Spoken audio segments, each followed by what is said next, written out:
Hi students, मैं Sampat sir IST sir के class में आपका स्वागत है। आज की इस वीडियो में हम क्लास 10 के पहला लेसन विज्ञान हम पढ़ाएंगे। आइए इस वीडियो में हम लोग वीडियो 1 है विज्ञान कक्षा 10वीं हिंदी माध्यम, अध्याय 1 है रासायनिक अभिक्रियाएं तथा समीकरण। तो इस अध्याय में हम लोग पहला लेसन पढ़ेंगे रासायनिक अभिक्रियाएं तथा समीकरण। रासायनिक अभिक्रियाएं तथा समीकरण किसे कहते हैं? तो रासायनिक अभिक्रियाएं पढ़ने से पहले हम पढ़ेंगे भौतिक परिवर्तन तथा रासायनिक परिवर्तन। तो आज का मुख्य बिंदु है भौतिक परिवर्तन तथा रासायनिक परिवर्तन। तो आज हम पढ़ते हैं भौतिक परिवर्तन। तो भौतिक परिवर्तन हम किसे कहते हैं? तो आप जानते भी हैं और नहीं जानते तो आज जान भी लीजिए कि भौतिक परिवर्तन हम किसे कहते हैं। और इस वीडियो के आप लोग अंत तक बने रहिएगा। और पूरे हम इस साल के 2022 में जो बच्चे एग्जाम देने वाले हैं तो 2022 के बच्चों को हम लोग रसायन विज्ञान कक्षा 10वीं के और उनके भौतिक विज्ञान और जीव विज्ञान हम समाप्त कर देंगे आपके परीक्षा से पहले ही। तो रोजाना बने रहिए। सुबह में 6 बजे या 5 बजे वीडियो प्रोवाइड करा दिया जाएगा आपके पास। तो वीडियो साथ बने रहिए। आज पढ़ेंगे हम भौतिक परिवर्तन। भौतिक परिवर्तन हम जान लेते हैं क्या है। तो भौतिक परिवर्तन किसे कहते हैं? तो पहले इसको एग्जाम्पल समझाते हैं कि भौतिक परिवर्तन परिभाषा भी समझ आएंगे। तो भौतिक परिवर्तन जैसे हम समझे, ये कागज है तो इस कागज को हम लोग ऐसे हम लोग फाड़ भी सकते हैं और चाहे तो फिर से इसे जोड़ भी सकते हैं। तो ये भौतिक परिवर्तन है। कैसे? तो ये पहले जिस अवस्था में था फिर उसी अवस्था में इसको हम जोड़ दिए तो फिर से पुरानी अवस्था क्या हो गई? प्राप्त हो गई। इससे कोई नया अवस्था में कोई परिवर्तन नहीं हुआ। तो ये क्या है? भौतिक परिवर्तन है। सेब को काटना वो भी भौतिक परिवर्तन है। सेब काट लेंगे फिर से उसको जोड़ सकते हैं, तो ये भौतिक परिवर्तन है। मोम का पिघलना, सुनिए ध्यान से, मोम का जो पिघलना होता है वो भौतिक परिवर्तन है और जो मोम का जो जलना होता है वो है रासायनिक परिवर्तन। बच्चे इसमें बहुत सारे कंफ्यूज होते हैं। जो मोम का पिघलना है वो है भौतिक परिवर्तन, क्योंकि पिघल जाएगा मोम, फिर मोम ही रहेगा, उसमें कोई परिवर्तन नहीं होगा। पुराने अवस्था जैसा था वैसे ही पुराने अवस्था फिर से प्राप्त हो। भौतिक परिवर्तन किसे कहते हैं समझे? पदार्थ में होने वाला वह परिवर्तन जिसमें केवल उसकी भौतिक अवस्था तथा आकार में परिवर्तन होता है, पदार्थ को पुनः प्राप्त किया जा सकता है, पदार्थ के मूल गुणों में बदलाव नहीं होता है, उसे हम कहते हैं भौतिक परिवर्तन। आप समझ गए होंगे कि पदार्थ के भौतिक परिवर्तन मतलब कि उनके अवस्था तथा आकार में केवल परिवर्तन होता है, उससे हम कहते हैं भौतिक परिवर्तन।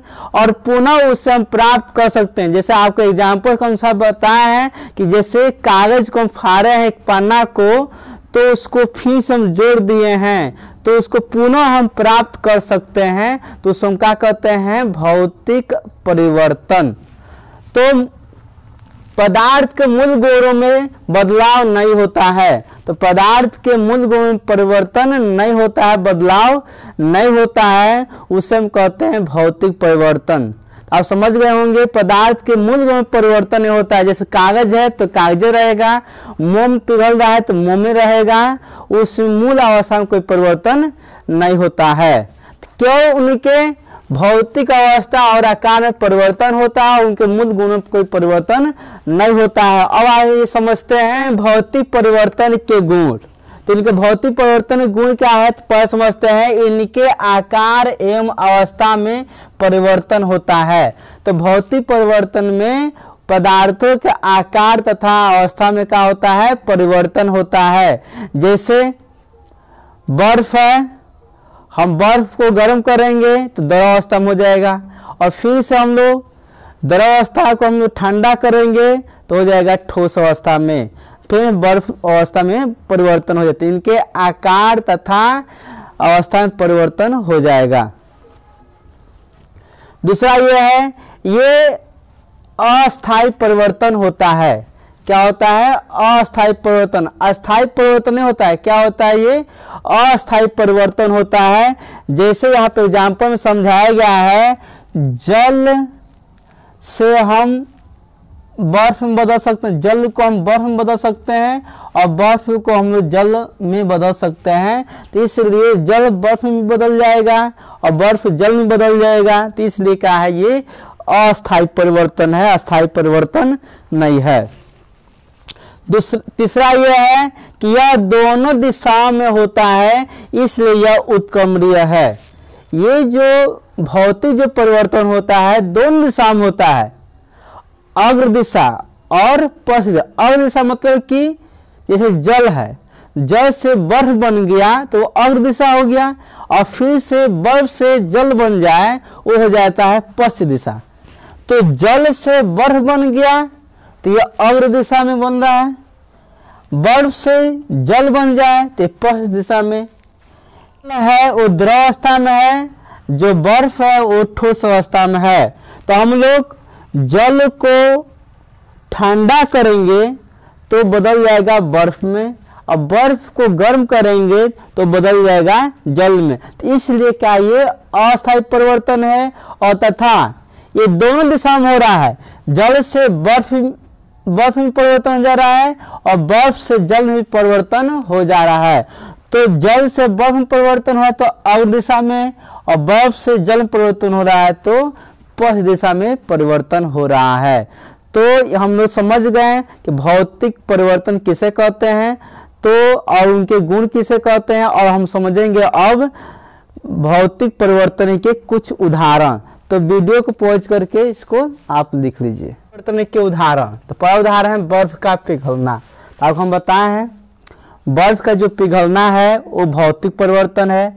बर्फ से वो जल में परिवर्तन हो जाएगा, फिर से जल से बर्फ में परिवर्तन हो जाएगा, इसमें कोई नया पदार्थ नहीं बनता है। दूसरा है मोम का पिघलना। तो मोम पिघल भी जाएगा और फिर से उसको इकट्ठा करें तो फिर से इकट्ठा करके हम मोम बना सकते हैं। तो मोम का जो पिघलना होता है वो भौतिक परिवर्तन होता है। दूसरा है कागज का फाड़ना। तो जो कागज जो फाड़ना होता है वो भी भौतिक परिवर्तन है। कागज हम फाड़ भी देंगे और उसको फिर से हम जोड़ देंगे, तो भौतिक परिवर्तन है। चौथा है बल्ब का जलना। जो बल्ब होता है, बल्ब का जलना वो भी भौतिक परिवर्तन है। ये बल्ब हम जला देंगे तो बल्ब उजाला कर देगा, उसको फिर से बंद कर देंगे, स्विच ऑन कर देंगे तो बल्ब का हो जाएगा, बंद हो जाएगा। पांचवा है फलों को काटना। सेब हो गया, अंगूर हो गया, केला हो गया, इसको काटा जा सकता है और इसको फिर से हम ऐसे जोड़ दे देंगे, तो इसमें भी कोई परिवर्तन नहीं हुआ। तो ये क्या है? भौतिक परिवर्तन। सिर्फ इनकी अवस्था और आकार में परिवर्तन होगा, इनके मूल गुणों में कोई परिवर्तन नहीं होगा। तो इसी को हम कहते हैं भौतिक परिवर्तन। तो आपकी जो हम पढ़ाए हैं आपको बहुत अच्छा लग रहा होगा। अब अगला है, तो हम भौतिक परिवर्तन परिभाषा समझ गए, भौतिक परिवर्तन के गुण समझ गए और भौतिक परिवर्तन के इसकी हम लोग उदाहरण समझ गए। और हम समझेंगे रासायनिक परिवर्तन किसे कहते हैं। तो जैसा आप जानते होंगे दूध से दही का बनना वो क्या है? भौतिक परिवर्तन, रासायनिक परिवर्तन है। दूध से दही का बनना रासायनिक परिवर्तन है। भोजन का पकना रासायनिक परिवर्तन है। लोहे पर जंग का लगना वो भी रासायनिक परिवर्तन है। तो रासायनिक परिवर्तन समझ रहे होंगे, दूध से दही में जमना, मतलब दूध से दही का जमना, मतलब इसमें क्या है? रासायनिक परिवर्तन। रासायनिक परिवर्तन इसलिए है उनकी अवस्था में परिवर्तन हो रहा है और उनके गंध में भी परिवर्तन हो रहा है, उनकी स्वाद में भी क्या हो रहा है? परिवर्तन हो रहा है। और फिर से हम लोग दही से दूध हम लोग नहीं प्राप्त कर सकते हैं। जैसे घर पर कोई मेहमान आ गया तो हमको दही खिलाना है, तो हम दही खिला देंगे, पर मेहमान कहेगा नहीं हमको चाय पिलाए, तो हम दही को फिर गर्म करके हम चाय तो बना नहीं सकते हैं, तो ये दही से चाय नहीं बन पाएगा, ठीक ना। जो अवस्था में परिवर्तन हो गया वो हो गया, फिर दोबारा परिवर्तन नहीं होगा। तो पुराना से नया पदार्थ का होता है रासायनिक परिवर्तन प्राप्त होता है, दोबारा नए से पुराने परिवर्तन नहीं होता है। तो ये क्या है, आपका रासायनिक परिवर्तन है। तो आइए इसके परिभाषा को हम जानते हैं। तो वह परिवर्तन